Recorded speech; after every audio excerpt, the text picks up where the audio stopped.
आप लोगों ने एक ग्रीक दार्शनिक का नाम सुना होगा जिसका नाम प्लेटो।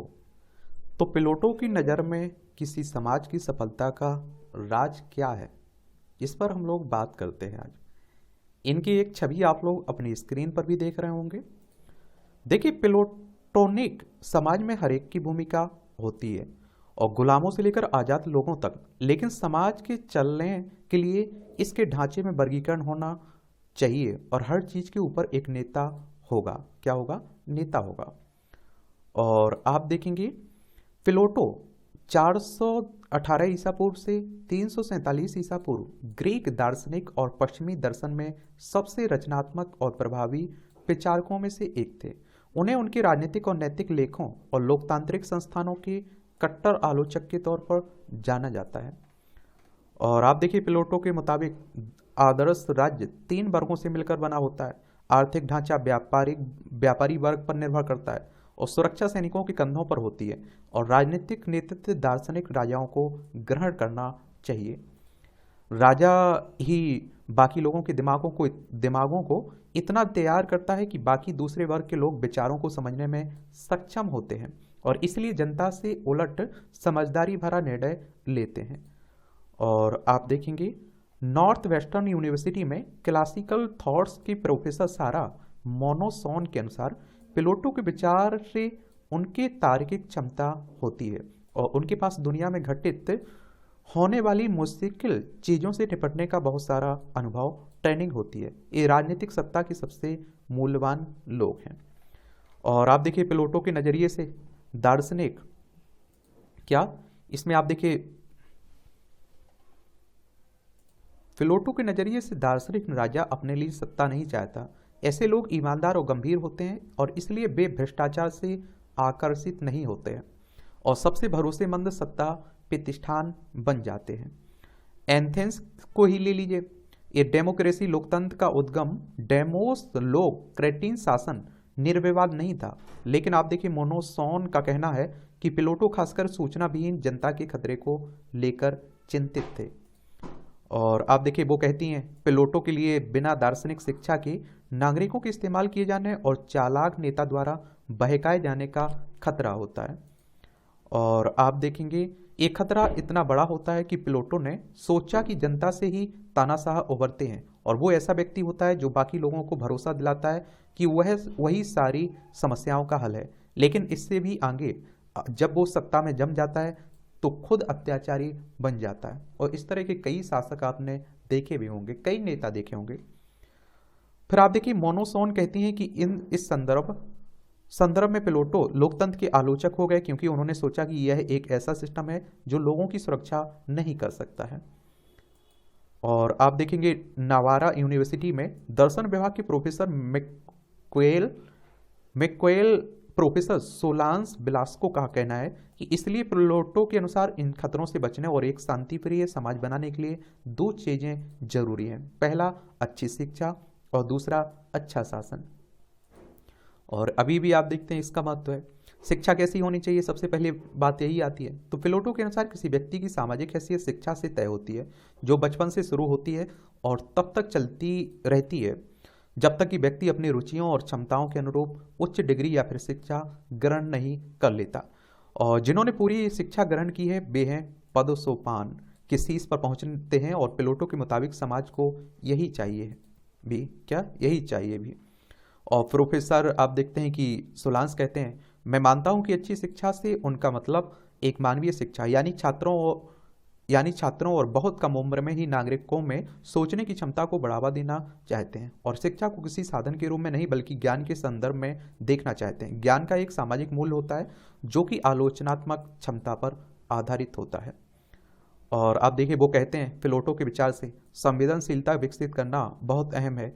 एक नैतिक रूप से संवेदनशीलता जो कि नागरिकों में अच्छे गुण पैदा करता है, महत्वाकांक्षी बनाता है और उनमें एक सामाजिक आचरण विकसित करता है। और इस तरह यह नागरिकों में अपनी संपत्ति या अपने लाभ से ऊपर उठकर समाज में रहने की इच्छा पैदा करता है। और आप देखेंगे, मोनोसोन कहते हैं, इन सारे गुणों के अभ्यास क्या नतीजे देंगे? इसका उत्तर इंसानी जहन और राजनीतिक संस्थाओं और दोनों में अपने खुद के लिए सत्ता का संयम पैदा करना है।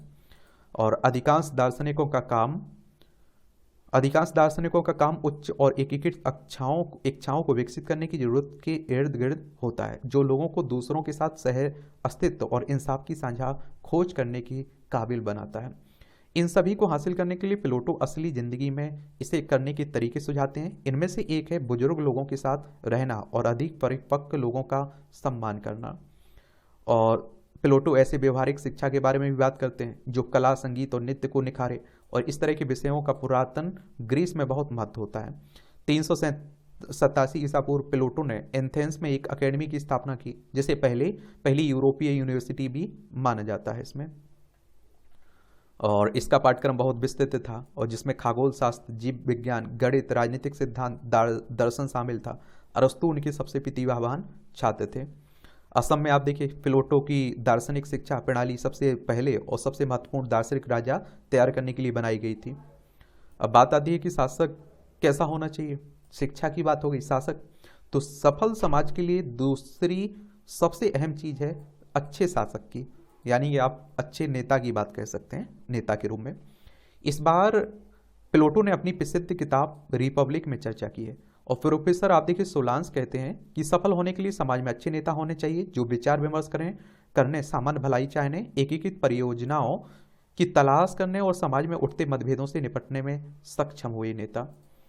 और आप देखेंगे कि सरकार का नेतृत्व कर रहे लोगों में ऐसे प्रस्ताव लाने और ऐसा राजनीतिक माहौल बनाने की क्षमता होनी चाहिए जिसे नागरिकों की बड़ी संख्या माने।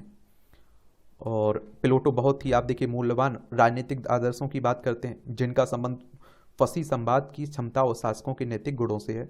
अपने सार्वजनिक भाषणों में जनता को संतुष्ट करना होगा, उन्हें कारण बताने होंगे, नागरिकों से सवाल करने होंगे और उनके जवाब सुनने का धैर्य रखना होगा। लेकिन आप देखते हैं कि शासकों में ये होना बड़ी बात होती है, आजकल तो नहीं देखने को मिल रही है। एक अच्छे शासक की पहचान वो स्वतंत्र चर्चाओं का माहौल बनाए जिसमें आलोचना और आपसी समझदारी बढ़ने का मौका मिले। और देखिए आलोचनाओं का अब देखते मतलब क्या लगा लेते हैं, दुश्मनी से लोग लगा लेते हैं। नहीं, अगर आप किसी की आलोचना कर रहे हैं तो उसमें आप पॉजिटिव पॉइंट भी देखते हैं, नेगेटिव पॉइंट भी देखते हैं। समझ रहे हैं आप लोग कि ये आपसे गलतियां हो रही हैं, सुधार हो सकता है। प्लेटो के अनुसार राजनीतिक गतिविधि केवल नैतिकता के दायरे में हो सकती है। और आप देखिए मोनोसॉन के अनुसार एक आदर्श समाज में एक ऐसी शिक्षा प्रक्रिया होनी चाहिए जो दार्शनिक गुणों वाले इंसानों को पैदा कर सके और जो उन्हें और भरोसेमंद बनाए। और आप देखिए आज की दुनिया में यह कैसे लागू होगा। तो प्रोफेसर सोलांस के मुताबिक आज शिक्षा संकट में है। और आप देखिए दुनिया भर में शिक्षा सबसे महंगी है और शिक्षा तक पहुंच बहुत कम लोगों की है। और आप देखिए अगर शिक्षा तक लोगों की पहुंच है, एक तो महंगी है, और हमारे देश में ही देख लीजिए, सरकारी स्कूलों के हाल देख लीजिए आप लोग, बच्चों को पढ़ाना नहीं चाहता है कोई वहाँ, इतनी बुरे हाल है। वो कहते हैं कि ऐसा लगता है कि हमारे लिए शिक्षा का मतलब खुद को बाजार की ज़रूरतों के हिसाब से तैयार करना है। और मुझे लगता है कि प्लेटो निश्चित रूप से ऐसी शिक्षा को नकार देते हैं। शिक्षा हमें एक असली इंसान और सभ्य बनाने के लिए होनी चाहिए। और आप देखते हैं ये कहते हैं प्रोफेसर सोलांस के कहते हैं कि अनुसार प्लेटो इस विचार से सहमत होते हैं कि शिक्षा कोई साधन नहीं है। शिक्षा का उद्देश्य अधिक व्यापक, अधिक एकीकृत लक्ष्य होना चाहिए जो संवेदनशीलता और तार्किकता और सह अस्तित्व को विकसित करने की इंसानी जरूरतों को पूरा कर सके एक तरह से। और एक अच्छे शासक के लिए संवाद का माहौल बनाने की जरूरत के बारे में प्लेटो क्या कहते हैं, तो ये भी देखिए आप लोग। प्रोफेसर सालांस कहते हैं कि कई बार ये कहा जाता है कि इंसाफ और सबकी भलाई की जानी चाहिए, लेकिन जब सबकी भलाई के लिए बताए गए बेहतर और पारदर्शी विचारों की रक्षा के लिए विपक्षियों पर हमला किया जाता है और उनकी गलत छवि गढ़ी जाती है, उनकी वैध बातों को भी नहीं सुना जाता है, उनकी आवाज़ को दबाया जाता है। और प्रोफेसर सोलांस कहते हैं कि हम सभी एक पारदर्शी दुनिया बनाना चाहते हैं, लेकिन इस पारदर्शिता का मतलब हमारे विशेष विचारों के अनुरूप होना चाहिए। और सोलांस के ये भी विचार हैं कि हालांकि प्लेटो खुद मानते थे कि उनके आदर्शों को कभी भी समझा नहीं जा सकेगा, लेकिन धीरे धीरे एक परफेक्ट समाज की ओर हम जा सकते हैं। ये जानते हुए भी हम इसे कभी भी पूरी तरह नहीं हासिल कर सकते हैं क्योंकि हम खुद अपूर्ण प्राणी हैं। क्या है? अपूर्ण प्राणी हैं। तो सफलता, जो समाज की सफलता का राज है ना, यही है प्लेटो की नज़रों में।